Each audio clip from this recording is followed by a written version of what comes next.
bought my mom a house and covered every bill, but at a family gathering she said only caused headaches. Everyone backed her, until I revealed the truth that changed everything. I could still hear the echo of my mother's words long after they had been spoken. You never give us anything but headaches. The dining room fell into a heavy silence. My family looked anywhere but at me. My uncle stirred his coffee, my aunt shifted in her seat, and my cousins suddenly found their phones fascinating. But no one, not a single one of them, spoke up for me. The sting of it burned deeper than I wanted to admit. I had bought this house for my mother. I had covered every bill: electricity, water, groceries, even the internet my younger cousins used to stream their favorite shows. I had made sure she never had to worry about money, never had to choose between a warm house and a full fridge. And yet, in front of the entire family, she had tossed me aside like I was nothing. I clenched my hands under the table, forcing my face to stay neutral. I wouldn't give them the satisfaction of seeing me break. "That's not fair, Mom," I finally said, my voice calm but firm. "I pay for everything, this house, the bills, the food." "And you never let us forget it," she snapped, cutting me off. "You act like you're doing us a favor, but a real daughter wouldn't keep score." A real daughter. I swallowed the lump in my throat and let my gaze sweep across the room. My brother Mark sat back in his chair, arms crossed over his chest, his face unreadable. My sister-in-law avoided my eyes. My cousins kept quiet. No one was on my side. I took a deep breath. "Okay," I said. My mother frowned. "Okay what?" "Okay," I repeated, standing up and pushing my chair back. "If my help is such a burden, then I won't burden you anymore." The room tensed. My mother's lips parted slightly as if she'd expected me to argue, to grovel for some scrap of appreciation. But I was done begging for something I should have been given freely. "I'm done paying for this house. I'm done covering your bills. I'm done funding this entire family while being treated like an outsider." My uncle coughed awkwardly. My aunt's eyes widened. Mark finally sat forward. "Hold on." "No," I cut him off, shaking my head. "You all sat here and let her say that to me. You all let her pretend like I'm nothing but a nuisance. So fine, let's see how you do without me." I grabbed my purse and turned to leave, and then the panic set in. I walked out of that dining room with my head held high, but the moment I stepped outside, my hands started shaking. My breath came quicker than I wanted, my heart pounding against my ribs. I had done it. For the first time in years, I had set a boundary, and yet instead of feeling free, all I felt was hollow. I got into my car, gripping the steering wheel so tightly my knuckles turned white. I knew what was coming next. My mother would twist my words, the family would rally around her, and soon enough, I'd be painted as the selfish, uncriticed daughter who abandoned them. But this time, I wouldn't let them pull me back in. My phone buzzed. "Mom, come back inside, you're overreacting." Then another. "Mark, what are you doing? You can't just walk out like that." I turned my phone off and drove away. For the next few days, the silence from my family was deafening. No calls, no texts, nothing. It was eerie, like the calm before a storm. Then, on the third day, the messages started flooding in. "Mom, the electricity bill is due. I hope you're not actually serious about what you said." Mark, "Mom is crying. Do you really want to do this to her?" Aunt Lisa, "Honey, families have disagreements, but cutting everyone off isn't the answer." I ignored them all. And then, as if on cue, the guilt-tripping turned into rage. "Mom, I can't believe you would do this to us after everything I've done for you." Mark, "You're so selfish. You think money makes you better than us?" Selfish. That word again. The same one they used every time I didn't bend over backward for them. I let out a humorless laugh, tossing my phone onto my bed. And then came the knock at my door. I knew who it was before I even opened it. Mark stood on my porch, arms crossed, his face twisted in irritation. "You've made your point," he said. "Now stop being dramatic and fix this." I leaned against the doorframe, arms folded. "Fix what?" "You know what," he snapped. "Mom's losing her mind, the bills are stacking up, and you just, what, walk away?" I tilted my head. "Why is that my problem?" His jaw tightened. "Because you're the one who always takes care of it." "And maybe that's the problem," I said, my voice calm. "Maybe it's time someone else steps up for a change." Mark let out a dry laugh. "Like who? Mom? She doesn't work. Me? I have my own expenses." I raised an eyebrow. "And I don't?" "You make more than all of us," he shot back. "It's not the same." There it was, the real reason. They felt entitled to my money. "Just because I make more doesn't mean I owe you anything," I said. I bought that house for Mom. I've covered every bill, every grocery trip, every emergency. And instead of gratitude, I get told I do nothing but give headaches." Mark exhaled sharply, running a hand through his hair. "She didn't mean that. She was upset." I shook my head. "No, she meant it. And the worst part? No one defended me. Not even you." He looked away, silent. For the first time, I saw it, the flicker of guilt in his eyes. "You don't get it," he finally muttered. "Mom's scared. She doesn't know how to handle things without you." "Then maybe she should have thought about that before she humiliated me in front of the whole family," I said, stepping back inside. "I'm done, Mark. Figure it out." And with that, I closed the door. The next week was chaos. Mom called every relative she could, spinning the story in her favor. She abandoned us. She's punishing me just because I asked for respect. She's selfish, greedy, only cares about money. Some relatives took her side immediately, sending me messages about how family is everything and how I'd regret this one day. But others started seeing the cracks. "Aunt Lisa, sweetheart, I didn't know you were paying for everything. That's not fair to you." "Disgusting, Rachel. Wait, hold up. You bought the house, and she still treats you like that?" Mom didn't expect people to ask questions, and when they did, her perfect little victim act started falling apart. By the end of the month, she called me herself, not to apologize but to beg, "Please, just cover the bills for one more month. We're struggling." I closed my eyes, took a deep breath, and gave her the same answer I'd given Mark: "Figure it out." And for the first time in my life, I felt free. Days passed, then weeks. I expected my mother to come around eventually, to apologize, to admit she had been wrong, to at least acknowledge what I had done for her all these years. But she didn't. Instead, she doubled down. I started hearing things through the family grapevine: how I had turned my back on my own mother, how I had forced her into financial ruin, how I was so full of myself that I thought money could replace love and family, and my personal favorite, how she raised a selfish, ungrateful daughter who abandoned the woman who gave her life. It was laughable, really. I had done everything for her. Bought her a house, paid her bills, made sure she never had to worry about a single thing, and the moment I stopped, I was suddenly the villain of the story. But the problem with lies is they fall apart when the truth comes out, and the truth was about to hit her harder than she ever expected. It started with small cracks in the illusion. My Aunt Lisa, who had been one of my mother's biggest defenders, called me late one evening. "Sweetheart, I went to visit your mom today. She didn't look like she was struggling to me." I frowned. "What do you mean?" "I mean, she just got a brand new dining set, and she was showing off a new gold bracelet your brother bought her." My stomach twisted. She had told everyone she couldn't afford food, that the electricity was about to be shut off. Aunt Lisa sighed. "Well, if that's the case, she sure isn't acting like it." It wasn't just her. Other family members started noticing things too. How Mark still had money to go on weekend trips. How my mother had a habit of playing the victim one moment and then posting pictures of herself at fancy brunches with her friends the next. And finally, the real bombshell came when my cousin Rachel called me. "Hey, do you know how much your mom is charging Mark for rent?" "What?" "I heard from his wife that he's only giving her $100 a month." I nearly dropped my phone. $100. I had been paying everything for that house, covering thousands of dollars a month, and the moment I left, Mark, who had a full-time job, was giving her $100. That was it. I had spent my whole life being the family's personal bank, taking on their burdens, sacrificing my own comfort so they could live easily. And now, the moment I walked away, they weren't suffering, they were choosing to act like they were because they expected me to come crawling back. I was done.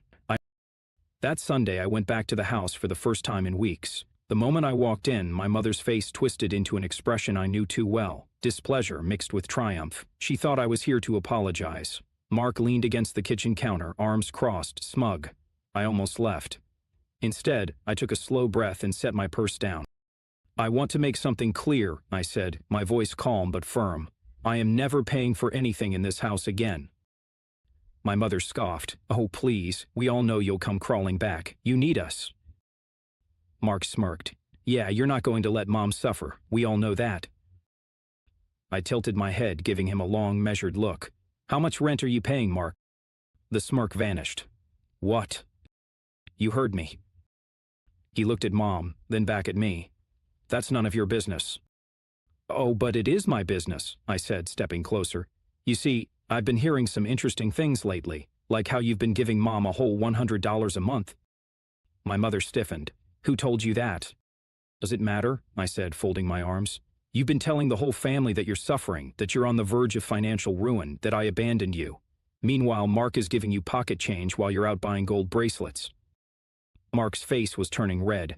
That's... What? I cut him off. Fair? Reasonable? Because if that's the case, then my money should have been more than enough to last you for years. My mother's mouth opened, then closed. Silence. I let it stretch for a long moment before I spoke again. I'm not coming back, Mom, I said quietly. Not to this. Not to being used. Not to being disrespected after everything I've done for this family. I was your daughter, not your retirement plan, and if you can't see that, then that's not my problem anymore.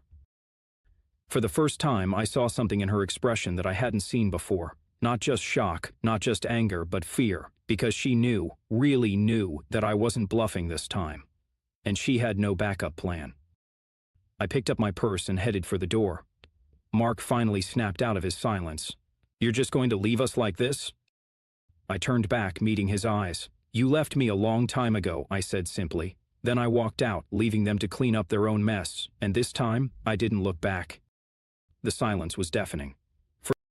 I thought I would feel guilty, that maybe I would wake up in the middle of the night wondering if I had made a mistake, but instead every morning I felt lighter, as if I had finally stepped out of a cage I didn't even know I was locked in. I went out with friends without calculating how much I had left after covering my mother's bills. I bought myself new clothes without hearing my mom's voice in my head telling me that wasting money on myself was selfish. I even booked a trip, something I had never allowed myself to do because every spare cent had gone to keeping my family comfortable. And yet, despite my silence, I knew they were struggling. My cousin Rachel kept me updated, though I never asked her to. Mark is losing it. Your mom told him he has to pay the full rent now and he's furious. I smirked. Oh, you mean like a normal adult? Exactly. He's been trying to guilt-trip the rest of the family into helping, but no one's falling for it. Good. And my mother? She's still trying to save face, but cracks are showing. She stopped going out as much. She's been telling everyone that you abandoned her, but even Aunt Lisa is starting to question her story. People are realizing she had it good with you and threw it away. That should have made me feel vindicated, but it didn't, because deep down I knew that no matter how bad things got for them, my mother would never admit she was wrong. She would rather struggle, she would rather lose everything than admit that she had pushed away the one person who had done everything for her. And honestly, that wasn't my problem anymore. 3 months passed before I heard from her again. It was late. I had just gotten home from dinner with friends, something I had been doing more of lately. It felt good to have a life outside of my family's constant demands. My phone buzzed. Mom. I stared at the screen, my heart beating a little faster. I could ignore it. I should ignore it, but against my better judgment I answered. Hello? There was silence on the other end for a long moment, then a heavy sigh. You really meant it, didn't you? I swallowed. Yes, Mom, I did. Another silence, then a bitter laugh. I didn't think you had it in you. Well, I did. So that's it, you just, what, pretend we don't exist? I sighed, rubbing my temple. I don't pretend anything, Mom. You made it clear how you saw me. I was just the one paying the bills, and the second I stopped, you threw me away. I didn't. She stopped. Silence. Then, finally, she spoke. I'm struggling. I closed my eyes. I know. You could fix this. Just help out a little. Just for a few months, until we figure things out. Her voice hardened. You're really going to let your own mother suffer? And there it was. The guilt, the same weapon she had used my entire life. But this time, it didn't work. Mom, I said quietly, I already gave you everything I could, and it was never enough. It was never going to be enough. If I gave you money now, what would change in 6 months? You'd be right back where you are now, asking for more. It's different this time. No, it's not, I said, cutting her off, and deep down you know that. She was silent. You never planned for a future without me paying for everything, I continued, and now you're realizing that was a mistake, but it's not my mistake. Her breath hitched slightly, and for a second I thought she was going to cry, but when she spoke again, her voice was cold. Fine, if you want to be heartless, then don't expect to be welcome back when you finally come to your senses. I let out a slow breath. I won't. And then, for the first time in my life, I hung up on her. I stared at my phone for a long time after that call. I had expected to feel guilty, to feel that old familiar ache in my chest, the one that had kept me tied to my family for so long. But all I felt was peace, because this time, I hadn't let her manipulate me. This time, I had chosen me. And maybe, just maybe, that was the greatest victory of all. Weeks passed, then months. I kept waiting for the guilt to creep in, for the crushing loneliness that my mother had promised I would feel, but it never came. Instead, I felt something I hadn't felt in years. Relief. For the first time in my life, I wasn't waking up with a tight knot of anxiety in my chest, wondering what financial crisis my family was going to throw at me next. I wasn't checking my bank account every day, calculating how much I could spare before they came asking for more. I was free. And I wasn't just surviving, I was living. I started traveling, something I had never allowed myself to do before. I went to Italy, sat at a small cafe in Rome, and let the sun warm my skin. I took a weekend trip to the mountains, hiked through trails I never thought I'd have the time or money for. I decorated my apartment, turning it into a home that finally reflected me, not a life sacrificed for others. I went out with friends, laughed until my stomach hurt, and didn't have to justify spending money on myself. And the best part? I didn't have to explain myself to anyone. No one was watching my every move, judging me for what I did or didn't do for them. No one was keeping a mental tally of what I owed them. I was done being my family's human bank account, and it was the best decision I had ever made. One evening, as I was sitting on my balcony sipping a glass of wine, my phone buzzed. Mark. I almost didn't answer. Almost. Curiosity got the better of me, and I swiped to accept the call. "Hey," he said, his voice quieter than I'd ever heard it. "Hey." There was a long pause, then finally, "I screwed up." I blinked. "Come again?" He let out a heavy sigh. "I should have had your back that night at the family dinner when Mom humiliated you." I didn't say anything. I didn't respond, letting him talk. "I guess I thought you'd always be there, that no matter how much crap we threw at you, you'd still take care of things. And then, when you left, I had to step up, and I realized just how much you were doing." Another pause. "I'm sorry." I exhaled slowly, gripping my wine glass a little tighter. "What changed?" I finally asked. Mark let out a dry chuckle. "Mom did." "What do you mean?" "She's still trying to play the victim," he admitted. "Still telling everyone that you abandoned her. But now that I'm the one covering things, she's treating me the exact same way. Nothing is ever enough. The more I give, the more she expects." I sighed. "Yeah, I know the feeling." "I don't know how you did it for so long," he muttered. "Because I thought I had to," I said simply. Silence stretched between us. Then Mark cleared his throat. "I don't expect you to forgive me right away. But I needed to say it. I was a crappy brother, and I see that now." I closed my eyes, letting his words sink in. I wasn't sure if I was ready to forgive him, but for the first time in years, he wasn't demanding something from me. He wasn't trying to guilt me or manipulate me. He was just apologizing. And maybe that was enough for now. A few weeks later, I received another call, this time from an unknown number. I almost ignored it, but something in my gut told me to pick up. "You think you're better than us now?" My mother's voice spat through the phone. I sighed. "Hello to you too, Mom." "You've embarrassed this family," she continued, walking away like that. "Everyone knows what you did." "Oh, and what exactly did I do?" I asked, my voice eerily calm. "You left me to suffer." "Suffer," I repeated. "You mean like how I worked tirelessly to keep you comfortable for years? Like how I paid for everything while you sat back and judged me?" "I raised you," she snapped. "And I repaid you 1,000 times over," I said, "more than any child should ever have to." Silence. "You think you don't need me?" she finally said, her voice quieter. "I know I don't need you," I corrected. "And that scares you, doesn't it?" More silence. Then she did what she always did. She laughed. "You'll be back," she said. "One day you'll realize that family is all you have. And when that day comes, don't expect me to be waiting with open arms." I smiled. "I won't," and for the last time, I hung up. A year later, I was sitting on a beach, watching the waves roll in. I had moved to a new city, started a new life, found happiness in the quiet freedom of having no one expecting anything from me. My mother had tried a few more times to reach out, always with the same manipulation, the same guilt-tripping. I never answered. Mark and I were talking again, slowly rebuilding what had been broken. He had learned his lesson the hard way, and while I wasn't sure we'd ever be close, I appreciated his effort. And me? I was finally, truly happy. No more being the family bank, no more being the scapegoat, no more living my life for everyone but myself. I took a deep breath, letting the salty air fill my lungs. I was free, and I was never going back.